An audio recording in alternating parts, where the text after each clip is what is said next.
is Fred Hartmeister, and I am presently the Dean of the Graduate School at Texas Tech University.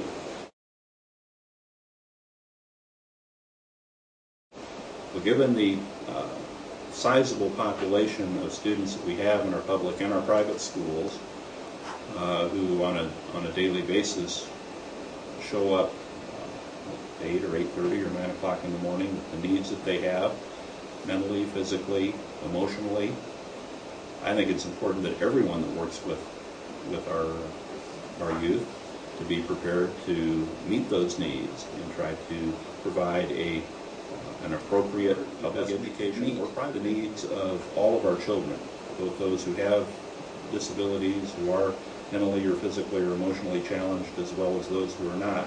I think our general educators, our classroom teachers, need to be aware of the basics of special education law, what is expected, what has Congress said, and depending on what state the teacher is in, what their own state agencies, Department of Education, Commissioner of Education, what the folks at both the federal and state levels have said in terms of mandating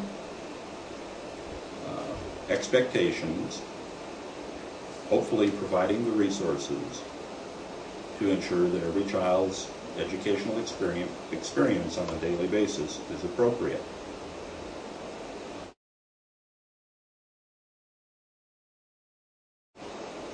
From what I've seen in my 15 years as a professor at Texas Tech, and I don't think it's unique to our institution or to the state of Texas, I think it is probably nationwide, is the notion that cost is or can be the determinative factor in decision making when it comes to the individual educational needs, the IEP, or the individualized education plan of each and every child, every student who is eligible for special education services.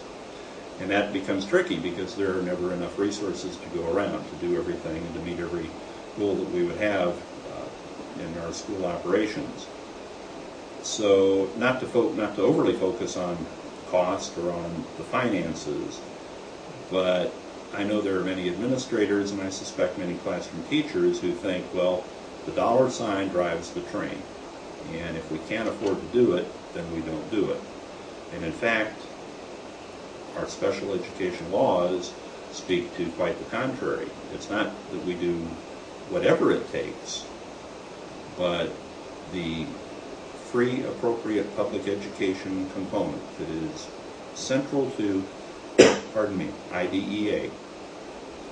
And the A in that, the free, appropriate public education, is child or student specific, and it's the big A. And when I teach about this, I always put the A in FAPE larger up on the whiteboard or on the chalkboard than I do any other letters, because it is what is appropriate at that point in time for that child.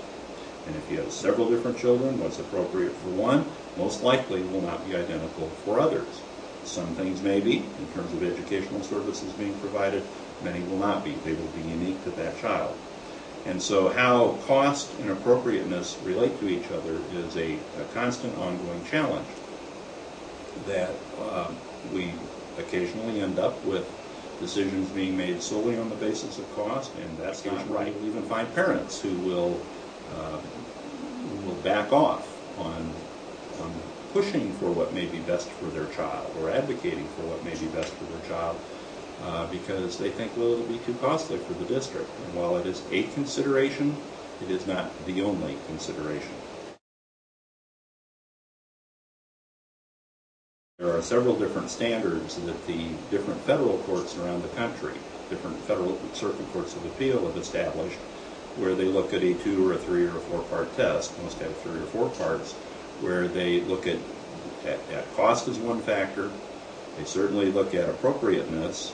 They look at the impact of having a child in one particular placement, say in a regular classroom, and the impact not only on that child, on his or her learning, but the impact on the other children as well. And that's really, without getting into the specifics, that's really the kind of the tipping point in terms of making placement decisions that are deemed to be appropriate which can change over time, and they do, and that's why they're reviewed periodically or with some frequency. And any major change in circumstance will certainly dictate a reconvening of the team of parents, teachers, administrators, and diagnosticians to revisit that.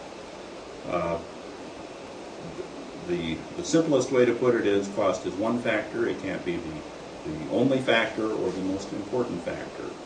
But identifying what that child's needs are from a variety of sources, and then developing an individualized education plan that's designed to best meet those needs with educational objectives that are in most cases measurable, and for which parents, teachers, the entire educational community operating as a team feel and share responsibility for that. Cost by or in effect must be downplayed. It's still there, but it's only one of several factors in the equation. It's not as simple really as having a mathematical equation.